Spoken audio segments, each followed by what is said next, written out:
On the Rec Yard, Women's Prison Podcast, where we are live on the Rec Yard every Wednesday night. Hey, everybody. It is Wednesday night, rec time. We are on the Rec Yard Women's Prison Podcast. I'm Marci Marie. I'm Toonchi. Toonchi, did you move? Did you get a new apartment, Toonchi? Well, I'm going to tell you something. I was uploading our audio for the audio part of the podcast, and I heard my voice, and it sounded very tinny. It sounded the acoustics were terrible. So I rearranged my whole little apartment, backed myself over here into a corner. It helped the audio a little bit, but then it was just white walls, and it looked like I was in an interrogation room. So I got this app that lets me put up really great backgrounds, and I chose something that looked a bit more, like sometimes when it moves weird, and see how you see the weird spaces. So this one worked pretty well. So, and you're wearing all black against the white. That helps. Yeah. And you don't have long hair, because hair always messes it up. So you have things working in your favor with the fake background. I'm trying to come up. It looks great. It really does. We have a good show for you guys, for you all tonight. We are talking about the history, the good old days in Texas prison. You might have seen some of the good old days if you've ever been on the Texas Department of Criminal Justice's social media and seen their Throwback Thursday pictures. God help us. So we're going to dive in to that and talk about some of the things that they celebrate may not be celebration worthy. Yeah. It's let me tell you about the good old days. There were no good old days. There were not any good old days in the There were not. System. I had a host squad boss one time, Lieutenant Richard Warren. Call him out. Yeah. He used to say he would be on his horse and giving us directives, and he was kind of a jokester, and I'm just going to let you know, I fell right into that mentality where I was trying to please my bosses at work. And anyway, things like, I wish it was back in the good old days when we had I don't even remember what it's called, but a whip, essentially, so that he wished, like, that's what he was just casually saying. I wish it was back in the good old days when I could have, get onto y'all for going so slow. And like, he was talking about physically assaulting us if we couldn't keep up with picking the vegetables or weeds or whatever the heck we were picking that day.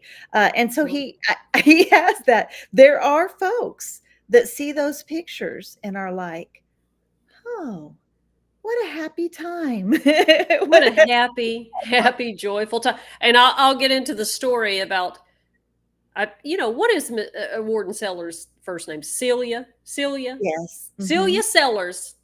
I love to call her out on this podcast all the time. The time. And I try to be respectful of the people that I do respect, that I wish they didn't work for the agency. But there's some, that you were so egregious, but I'll tell y'all a little about her little good old days story. But I'll wait. I guess we have to do our update. We do. Thank you for that. Let's do a weekly recap. It has some lag in it, and I don't know why. I don't know what's going on. I do know that we are due for an upgrade, and Toonchi and I have some things coming. We have some things in the works, but right now it's just us. It's just us, y'all. It's just us. Go back to that first episode, y'all. Go back to that first episode.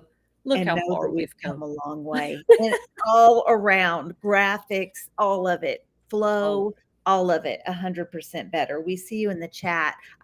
Eric, Carrie, thank you. There's already lots of folks logging on, and we're so happy to have you. Again, we're talking about the history of Texas prisons and how it's sometimes glamorized on social media. But before we do that, go ahead, Toonch. What was your every time? I feel like you just say stuff to get people's sympathy. You want people to show up at your door with food.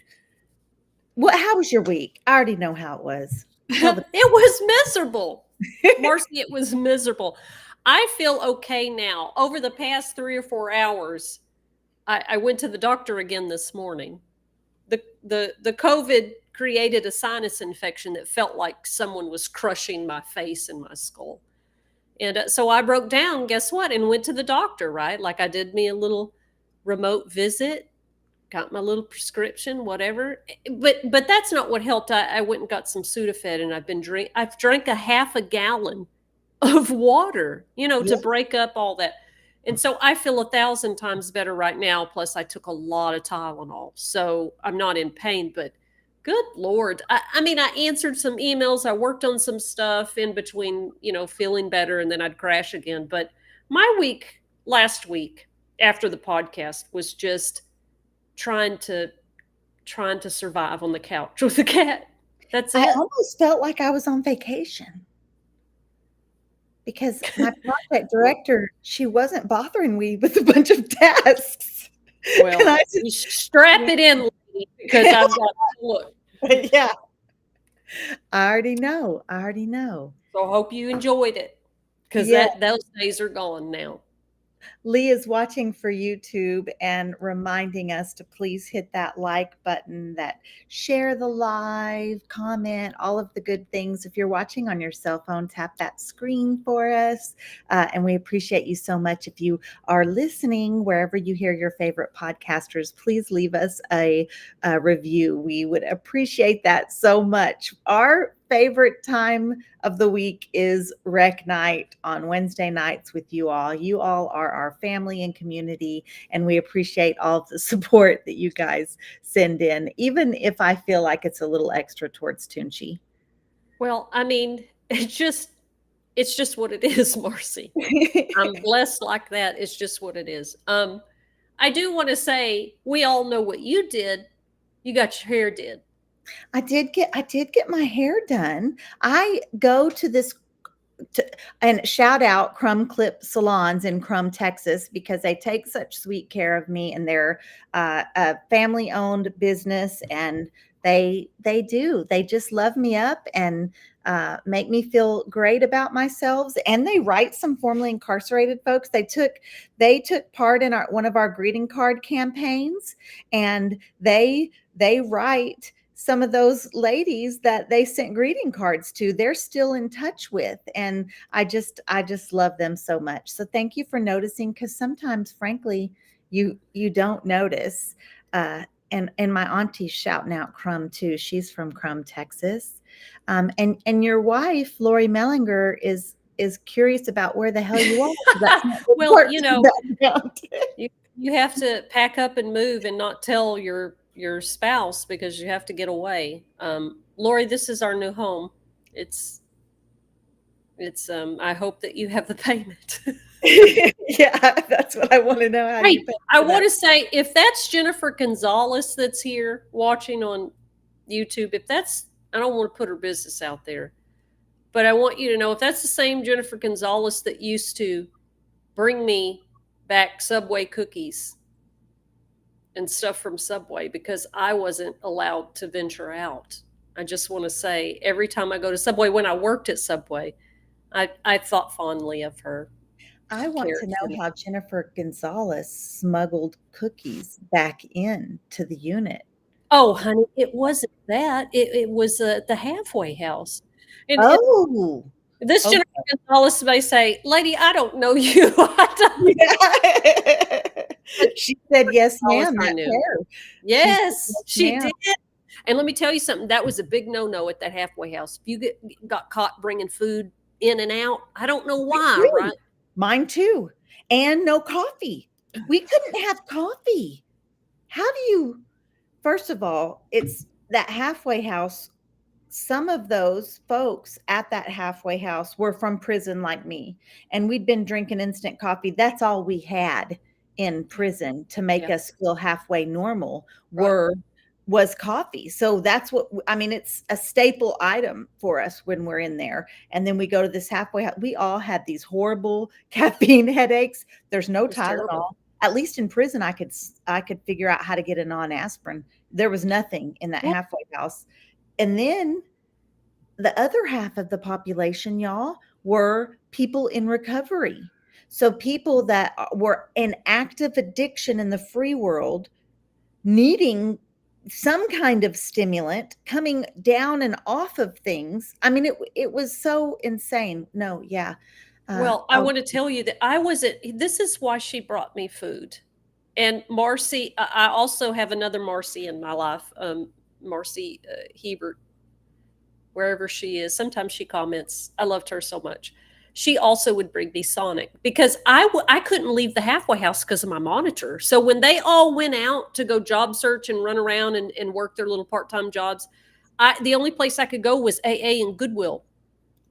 And so they would bring me food and they would put tater tots in their pockets and stuff to feed me because I was starving to death. So thank you, Jennifer. I still think of those wonderful Subway sandwiches and cookies y'all snuck me. I love that so much. I have one more. I know we're talking about,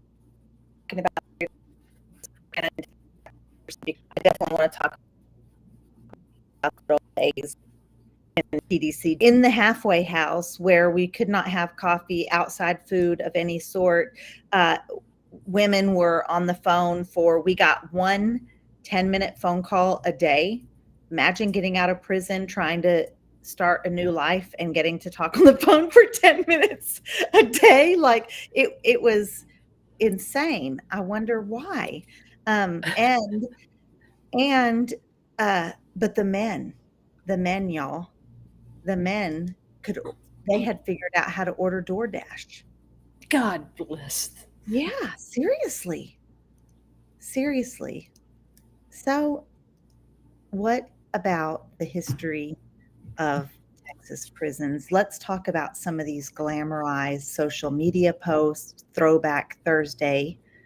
Yeah. By the I'm going to show y'all some to get us started. Okay. Yeah. And like Marci said, there is this, and I think there's this thing, I don't know what it's called. It's a psychological term for like, nostalgia, right? But like the inability, our mind pushes out bad things, right? Well, it tries. But when people look on the past, oh, well, they see this romanticized, glamorized version of the past period, right? They forget very quickly the truth of the past. I mean, that's what I do at Texas After Violence Project. We're an archive. We collect stories and memories so that we don't live with that type of amnesia, right? But when you watch the state agency, and I get it, they're doing their PR work. But to watch them glamorize the past, and what happened in the past in the context around that time era, it just feels. I mean, I know we see them do PR stunts and pictures now that we'll see them take pictures of the unit or something. We're like, girl, that's not how it is. Why did they make these people smile and put them in clean clothes or what? Total propaganda. But to really do that with the past after everything we know about history is, I don't know, it's especially shocking to me. So let's take a look at some, Marci. Here's the first one.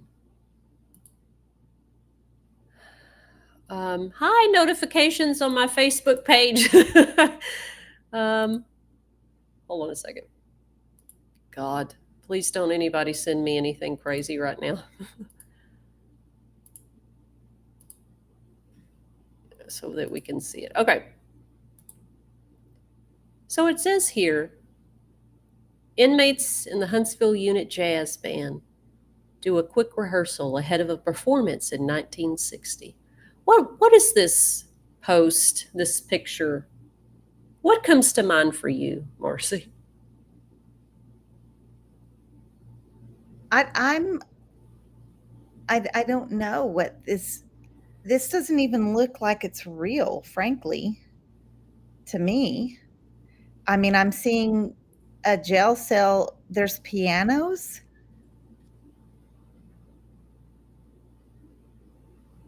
Oh, are we looking at? You tell me what I don't know what you're getting at.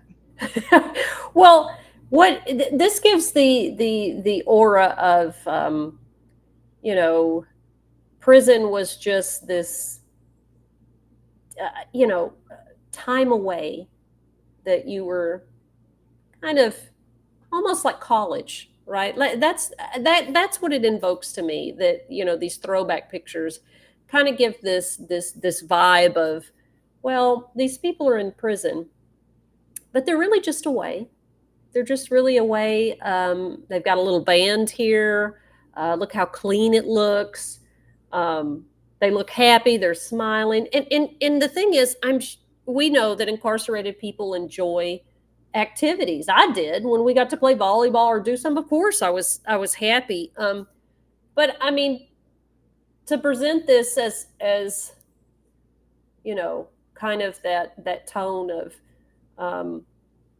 remember when, right? Like, remember when this was, and how, thinking of it fondly. Like you said, the host squad boss, being able to say, well, back in the day, and I remember a dear friend of ours, a former incarcerated person, said that someone that she had run into, a staff member, who still calls her by her last name, said, "Man, I miss the good old days when it was, you and me and so working on stuff." And she was thinking, "Girl, there were no good old days. I was trapped. I couldn't leave. I wasn't there as your coworker or your buddy or your friend." Right. Yeah. And so I'm curious to what other people feel when they see this. Not if you'd never been to prison before, if you knew nothing about Texas prisons, and you saw a picture like this, what is the vibe that it would invoke for you?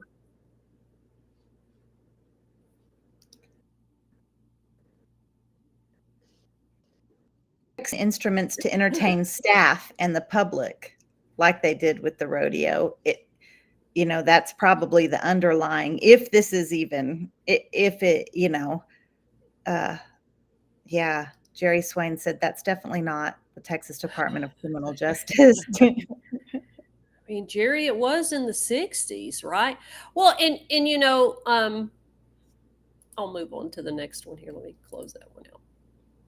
And y'all will like this one too.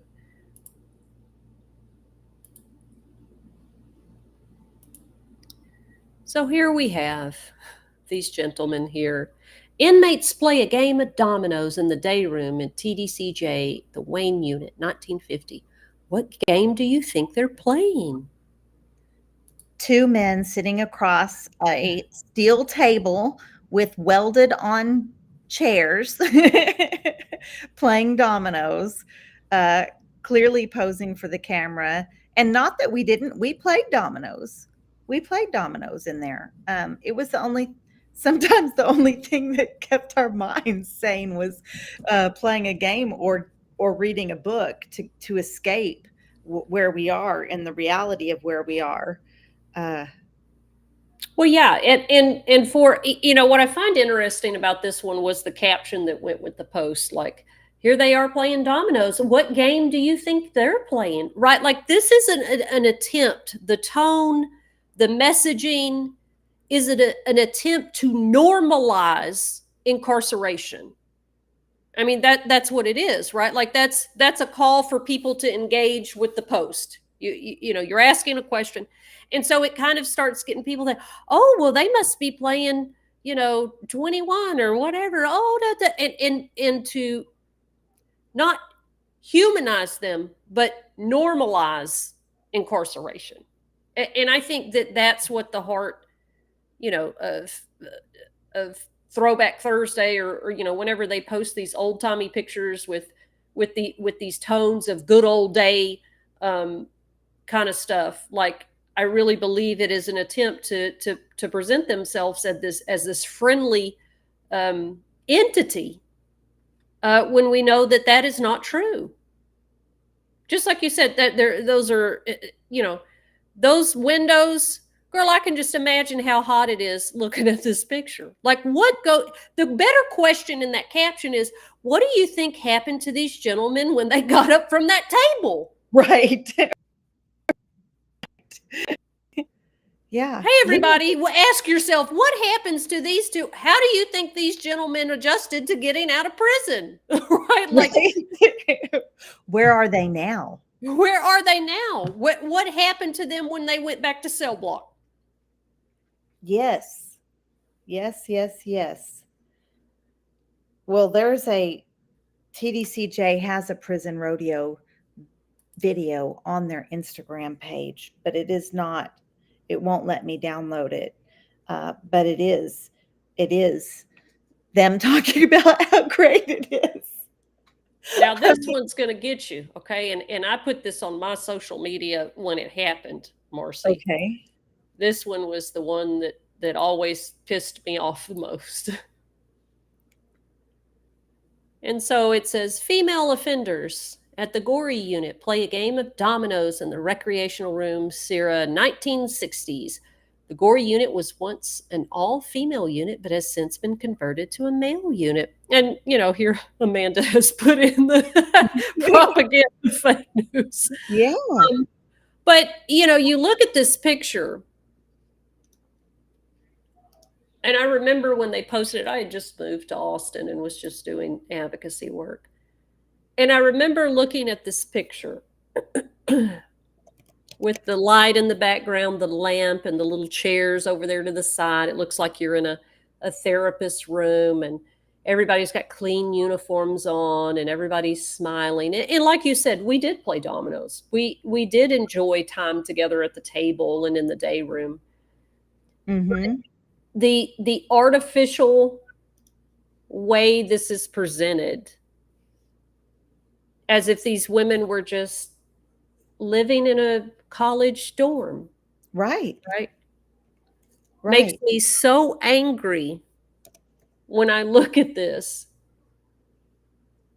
that I posted it and I said, there were no good old days. There were no good old days.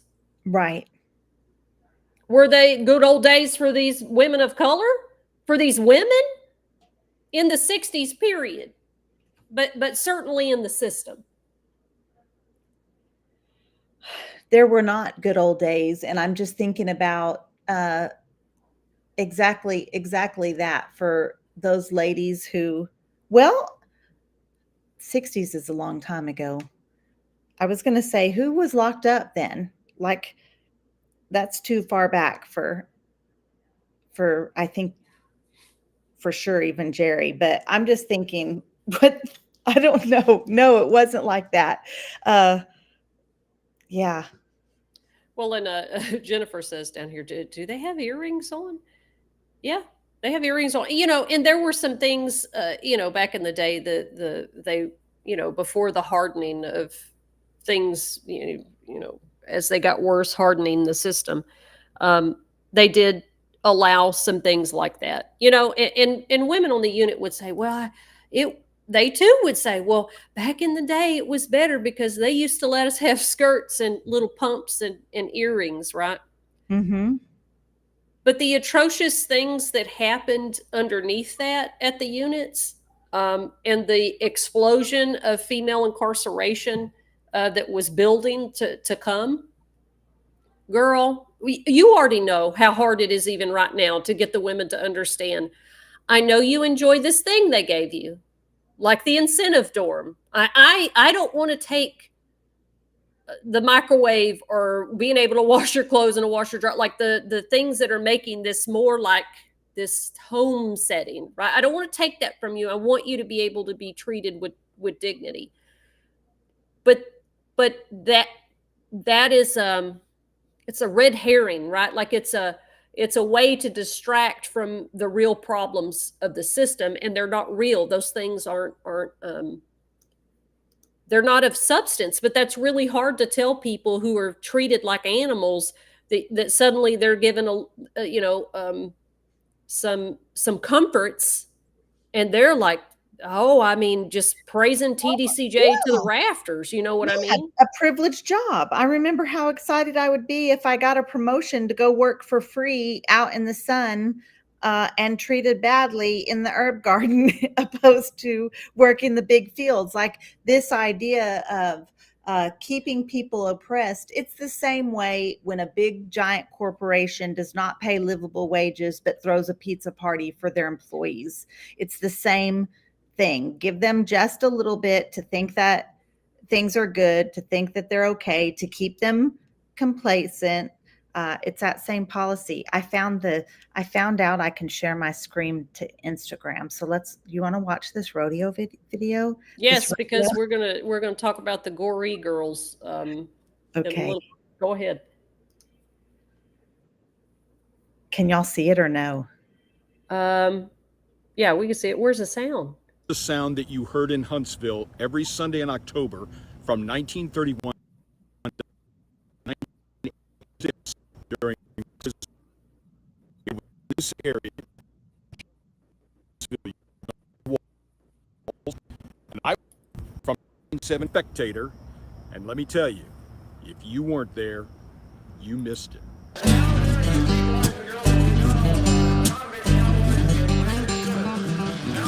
Over 15,000 spectators would show up every Sunday in October to watch the Texas Prison Rodeo. Like all rodeos, they had the events like a bucking bronc or a wild steer. They even had rodeo clowns that were inmates that would dress up that way. But this one right here, this was the event that everybody loved to see. It was called the Hard Money event. And it was where they would take a ribbon and tie it on a piece of string between the horns of the steer. And the inmates would have to take that ribbon off of the steer's forehead. And there was a giant pot of money that they would win if they took it off of there. There was one year that I was here, the jackpot got up to over $5,000 because of all the money that the celebrities had put into the pot. But unfortunately, that last year it became cost prohibitive, and the wildest show behind bars came to an end. Thundering hooves, clanging cowbells, the applause of hundreds. That was the sound that you heard in Huntsville every Sunday in October. How do I stop from 1931 to 1986. Oh, there it is. Oh gosh. Well, and the rodeo was a big deal for many years, and I shouldn't say this as a Texan, but y'all, I'm a animal person. I don't really believe in the way that animals are treated at rodeos, but I know that rodeos are a staple in the South and Texas, right? But it always felt like to me when people would tell me the history of the rodeo or the Goree girls, which we'll explain, it was like Eric said earlier, like it's this performative thing, right? And a lot of times when I look at TDCJ's social media and I see, because I'm mainly the women, y'all. I do watch the other, stuff about the men, but like for mainly the women, it just feels so exploitive. It feels exploitive, right?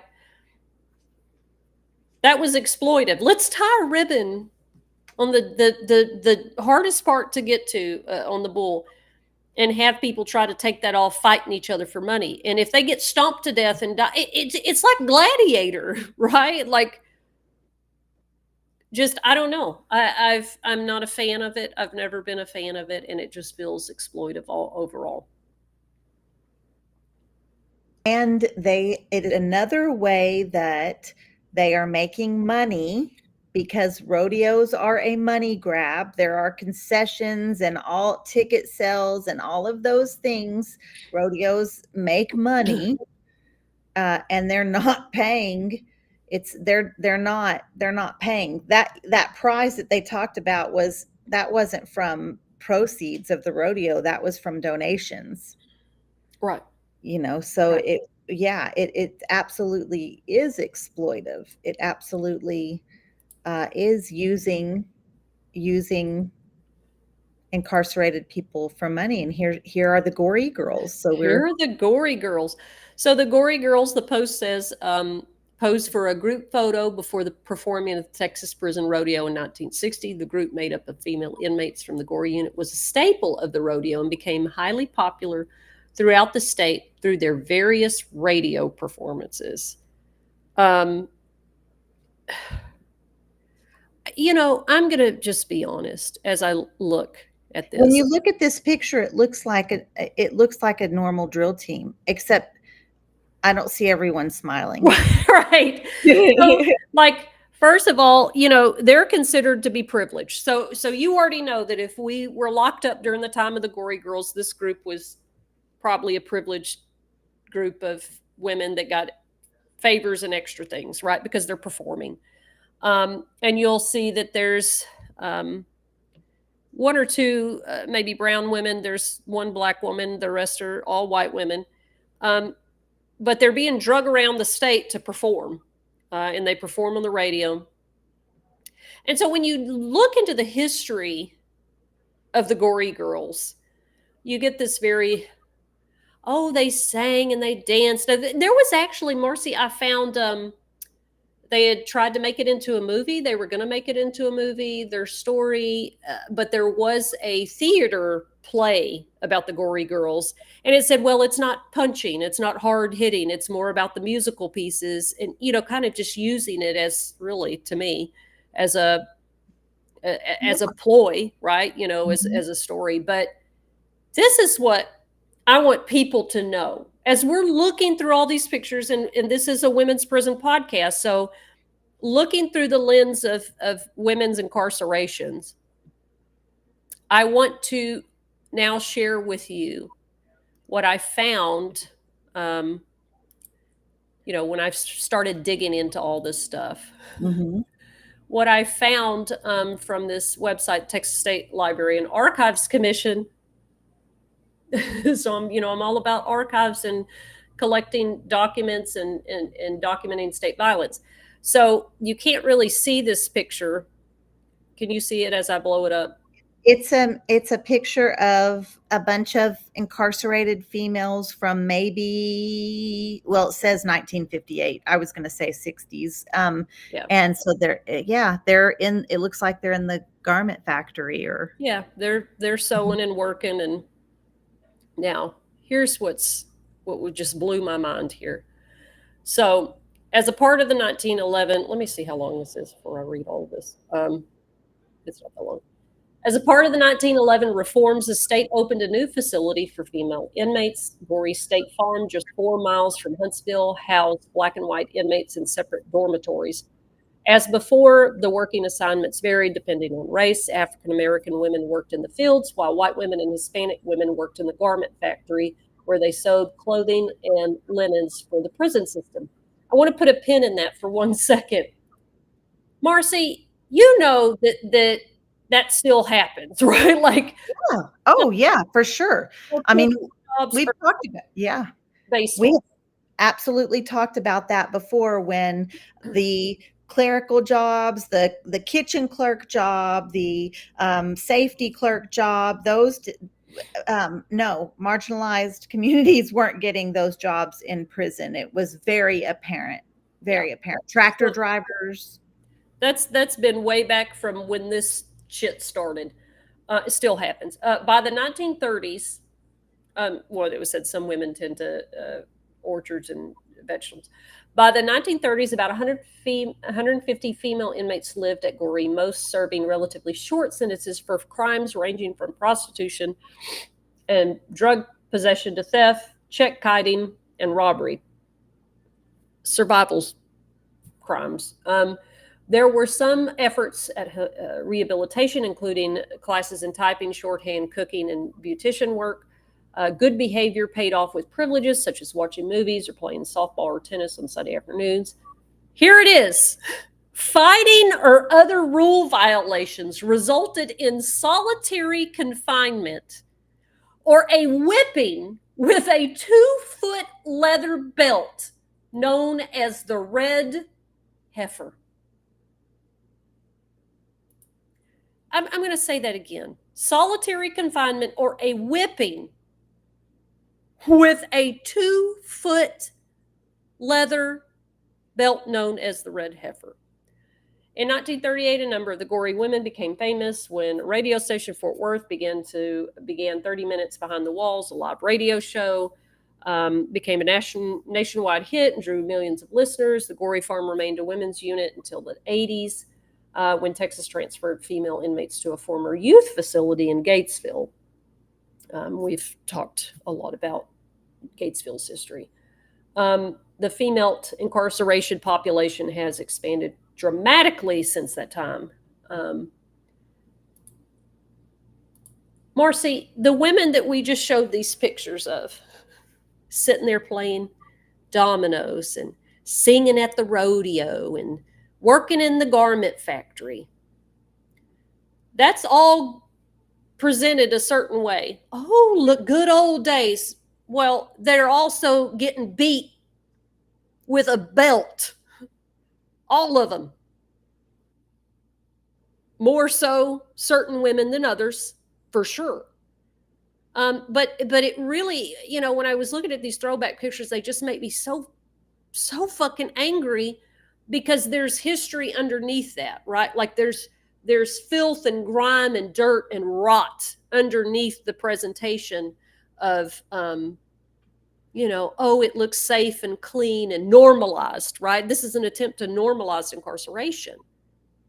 This is the same type of thing when the Texas Department of Criminal Justice put out that social media video about Chris Carter going to the hobby unit, having a fair where all of these classes were going to be made available, and explaining to the women, and he gives them this inspirational speech, and it's a great speech, and it pans the audience and the women that we know, women that we've lived with, that we've lived next to, that we've showered with and wrecked with and all of that with. Those women, we're seeing them. I'm seeing so many faces I recognize. And just days before that, their water had been out for over a week. And we were getting so many calls and letters asking for help because they weren't flushing their toilets. They were locked in a cell, 2 people in a cell with a no running water and 1 toilet. This is just days before this great video was made, where Chris Carter comes. See what I mean? I mean, it's all of this is great, small steps, whatever, but it's still just the same underlying culture of oppression, meant to silence people, meant to keep especially certain populations oppressed, and frankly, certain populations is women in general, the way that the women's incarcerated population has increased in this country so drastically, but yeah, it is. It's a facade. It's a total facade, right? Like I just, I'd not been doing advocacy long when they posted that particular picture. And, and I started digging and I saw that thing about the red heifer, and it just, as a woman, it felt like that. I don't know, Marci, I don't know how to describe it. Like it just seemed even worse, that, society treats us that way as women, that we're supposed to just smile. And all the filth and all the abuse, we're just to smile and pretend like it's not happening. And the second we talk about it, we're the problem, right? And I can guarantee those women getting beat with that belt. Oh, just like your host squad boss said, I wish I had a whip like back in the day where I could just hit y'all. Well, because I'm not moving fast enough, right? Like, why are we? I can only imagine the insane, stupid.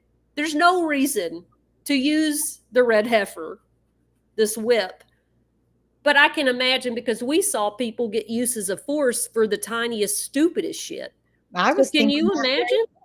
I was thinking that very thing. It's just like somebody getting sprayed in the with pepper spray at close range in the face. I mean, it's just this overuse of power and authority. And so what I know based on my own experiences, that didn't just happen when there was some big fight that broke out. It happened when a correction staff Got at their mad. whim, Yeah. at their whim. Yeah. Well, and it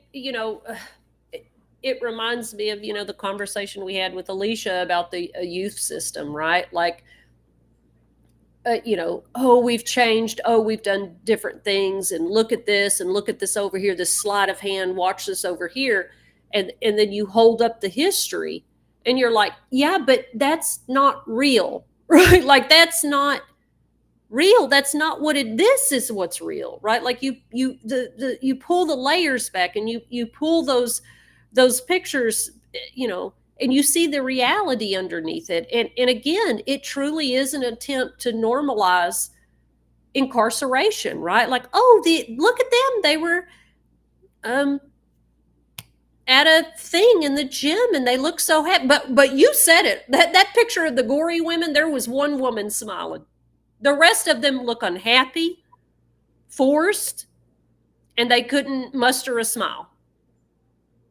And I'm sure they were told to smile on command. But I could tell as a woman looking at their faces, they didn't want to be doing that. They weren't happy. And I'm sure several of them got hit with that belt too. And I'm just knowing what goes on in all prison systems, but my experience as a woman with all things sexual assault, and that just knowing how in the 60s it was more acceptable for that to happen to women, frankly, than it is now, that I can just imagine that the culture inside the prisons was even more that. Yes, right. Like, that is the piece to me that is so just the audacity, right? Like, the audacity to use pictures from a time era that normalized abuse towards women and people of color. That still happens today, right? But in those times, there was no hesitation to pick up that whip and just beat somebody half to death and just put it away, and nobody questioned. There was no incident report. So it's like, the system can always say, well, things are better, times are different. And there's a seed of truth to that. But at the end of the day, the abuse just finds another way to happen because of like you said, the culture of oppression.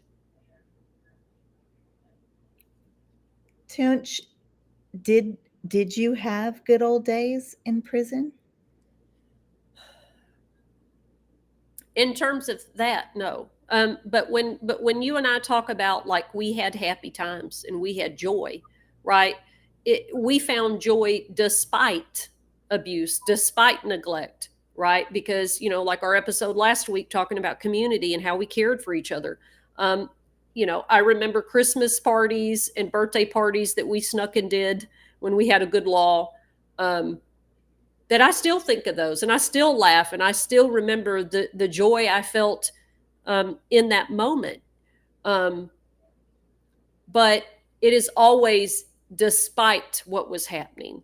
You know what I mean? Viktor Frankl says in A Man's Search for Meaning, he says, you can find meaning in suffering. He said, but that doesn't mean that suffering is necessary.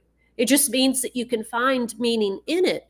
The most meaningful thing to do is to remove the suffering, right? And so to me, as a prison abolitionist, it means remove the suffering, period. Don't try to find meaning, right? It's more impactful if you just get rid of the suffering. And to me, that's all the system represents. For every piece of lived experience moment I've had and everybody that I love, you'll never convince me that those places would be anywhere that you could say, oh, I remember the good old days? I feel like even in my happiest moments in incarcerated, and like you said, there were happy times, and it came from community. It didn't come from the establishment.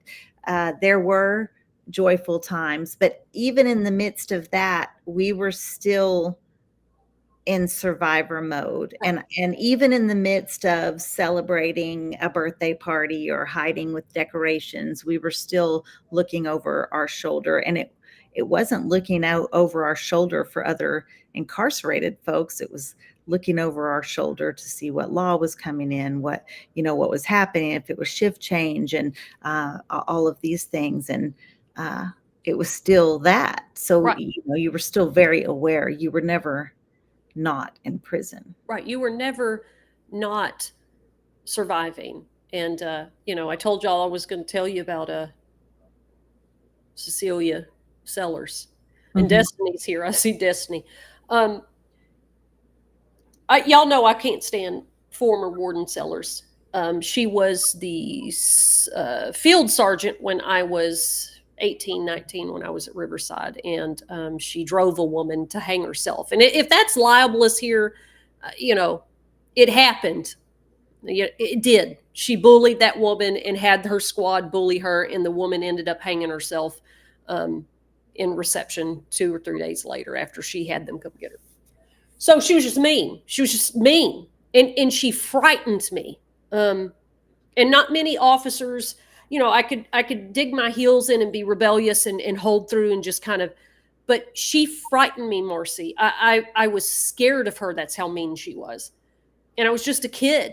And I remember years later, I'm at Mountain View, I'm in the library, and everybody had said, hey, she became sergeant, captain, moved up in the ranks, and now she was assistant warden.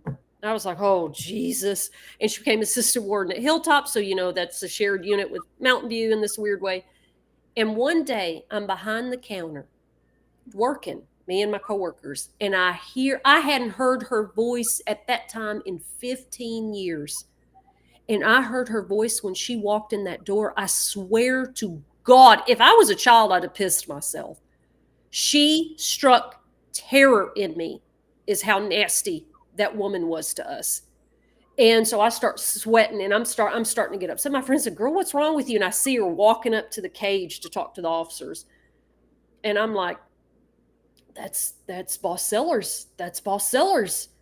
And they're like, well, did you know? And I'm like, I knew her when I was a kid at Riverside. I've heard many horror stories since then. And she comes into the library. And I'm freaking out inside, but I'm like, yes, ma'am, and I don't know, she got to talking about something. And I said, well, yes, ma'am, I was at Riverside when I was 18. You were Sergeant Sellers then.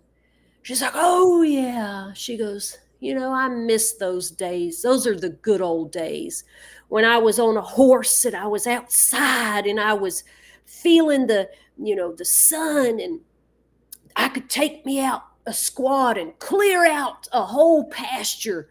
And I could take that squad and I could, do this garden and cut down these trees and do all this. And in her telling this, and I'm thinking as she's telling it, it was the most terrifying time of my life when I was younger. And I was a little bit for a little time on the host squad at Riverside.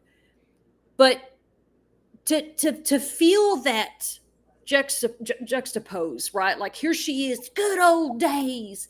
And I'm thinking, girl, that was the worst time of my life, being on that host squad at Riverside with you on that horse. And yeah. How dare you, right? Like, and to me, that I never forgot that.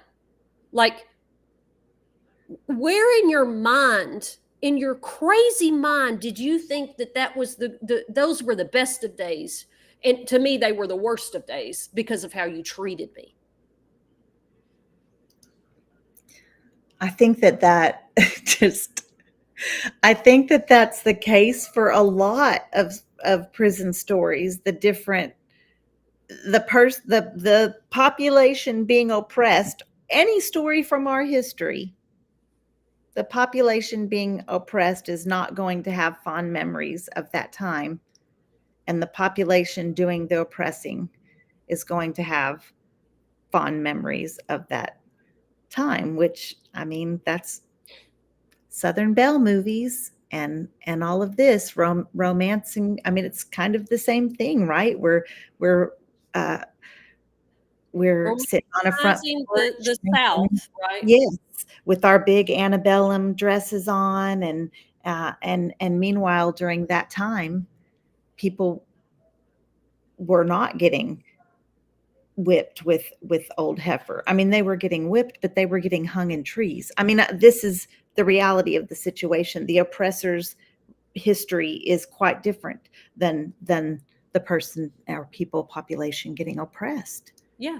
It's two different versions of reality. Well, I think that there it's a distorted version of reality and the reality of it. You know what I mean? And to remember standing there as she was telling us this and knowing how that time was for me and how the woman, hung herself over her bullying. Yeah. And I'm like, so that's the feelings that I feel when I see these way back Throwback Thursday pictures. They're tone deaf. They're an alternate reality. They're trying to normalize prisons and incarceration when we should be denormalizing that. It's not normal or natural to lock up human beings in cages. It's not. They piss me off something bad. And let me tell you,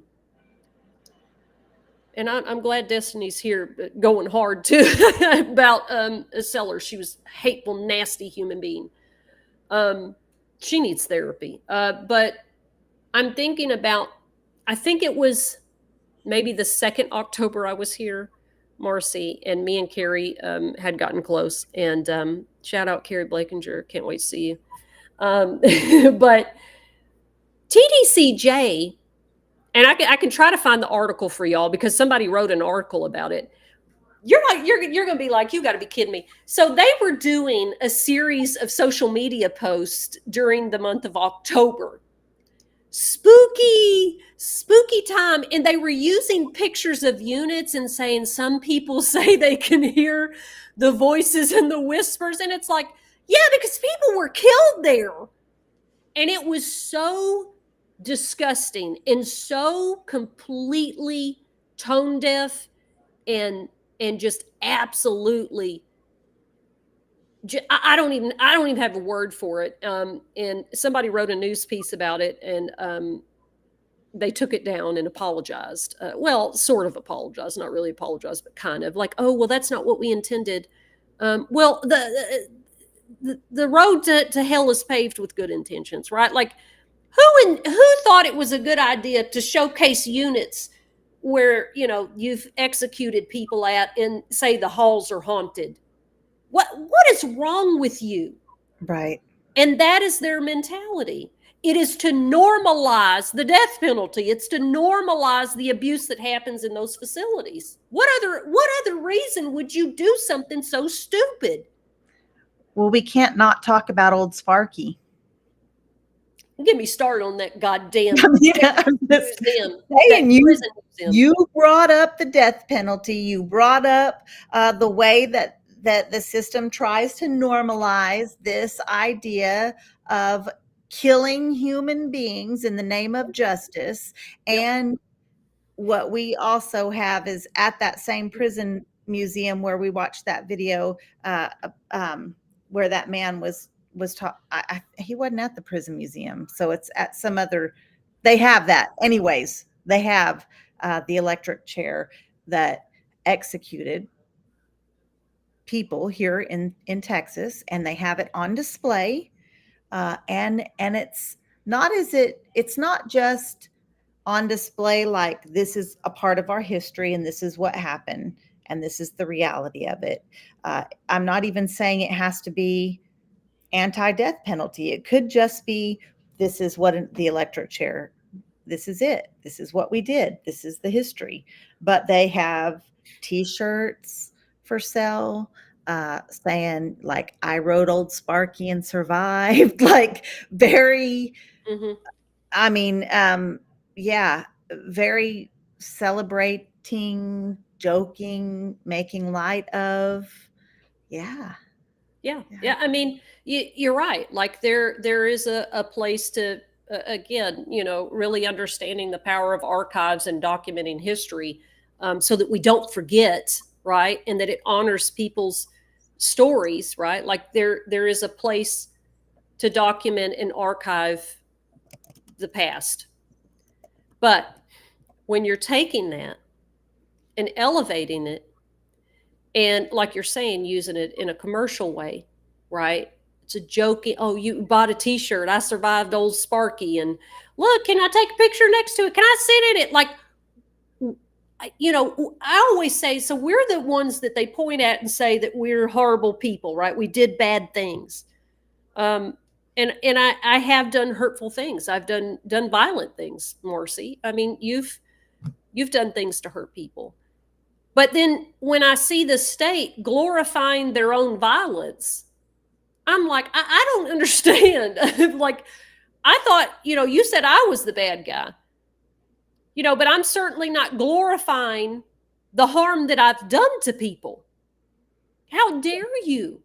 How dare you glorify your violence and then point the finger at us and tell us what, society tell us, Texas culture tell us that we're the bad guys. Poor taste. It's tacky. It's trashy.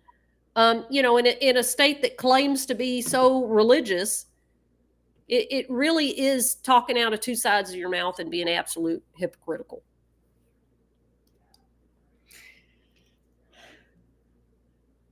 Toonch, we're almost at the end of our hour. I know, we get excited, we start talking, and I was nervous about your internet for a while. You've been going hard. I feel, and we'll let the people tell us whose internet was messing up, but I felt like it was yours. It wasn't, honey. It really wasn't. Full bars. I don't know what to tell you. It's Starlink. Mine's I'm connected to Starlink. Isn't that through Elon Musk? I do want to, and I don't love Elon Musk, and I hate that I shouted out his company. But I do love his internet. God help me out here in the sticks. I mean, that internet is really the only internet that really works in very rural areas like where you're at. I want to respond to this very quickly, and sorry about that. I need to respond to this very quickly because Destiny says the system was once to rehabilitate, but now it's a form of punishment. And I want to counter that because I don't think that it's ever really been about rehabilitation from the beginning, like from the jump. What do you think, Toonch? And we don't have to get into it too much. We just have a little bit of time.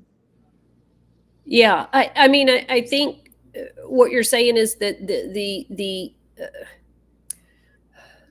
the normalized vision of the criminal justice system to society, the palatable version that we've been taught all of our lives is that, it is meant to, hold you accountable, but like you rehabilitate so you get better and you come home, and this is to teach you. And I mean, penitentiary, the root of the word penitentiary is penance, right? To be able to be somewhere where you can really think about what you did.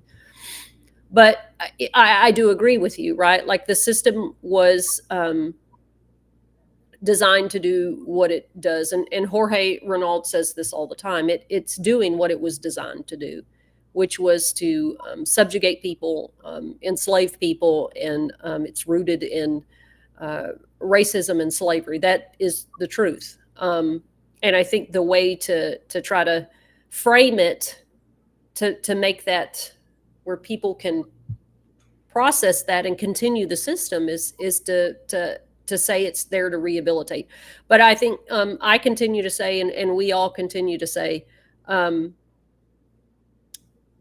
that all the things that worked for us that have helped stabilize our mental health and our lives, and that we are better people, had nothing to do with the things that were offered to us in those cages, the abuse or the piecemeal breadcrumbing type of wobbly therapy or education they tried to give us. It has been all the things that we've been able to access out here in our community, with each other, and, you know, with person-centered community therapy, right? So you were at our hour. oh, okay. Sorry. Damn, she told me to add something, and then she told me, "Girl, shut up. We're at our hour." They're calling I have back, and I gotta get my ID for this hour. I have childcare for Damn. right now. We love you all. Thank you for tuning in. What the hell? What is this? I want to shout out Paul Peters. He says, "Why does this blonde lady look like she, like her prom date dumped her?" And let me tell y'all, my 8th grade boyfriend dumped me 2 weeks before homecoming. So this hits home. So you called it. You saw me. It happened. It wasn't prom. It was homecoming. Paul, you're right. You're great at reading people. Thank you for joining us. And thank you all for joining us. Y'all hit that like button, hit the share button, all of those things. Make sure you're following us on Facebook. Is where our on the Recyard page is. But me and Toonchi are all over the place. We love you all. Final thoughts, Toonch? I'm done. I'm done with that. That was it.